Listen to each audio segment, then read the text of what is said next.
Thomas had never been the first operation. He hadn't even been second. What shed number 17 contained was evidence of several attempts to create a tank engine with Thomas's DNA. These had been early tests made by people with no experience of an experiment on this scale. Ill-planned and unprepared, these procedures had used DNA from the human Thomas and had been as much the real Thomas as the tank engine the world had come to know and love. To us, Thomas the Tank Engine had been the Thomas we all knew as a boy. Part of the family the whole island's population had known and respected since Wilhelm first arrived. In actuality, this tank engine was no more the real Thomas than all the failed creations made over the 12 months before. This Thomas had all the human Thomas's memories and experiences. He had learned what Thomas had learned, known who Thomas had known, but so had all the previous failures.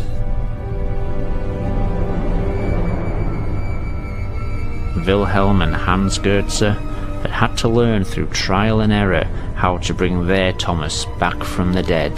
The following experiments had not had the same work put into them, resulting in the freak engines and aircraft that had developed so many problems on Sodor Island and around the world. In Shed 17, Thomas wouldn't discover who he was, but in fact, who he wasn't.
He had no idea he was only one of many clones.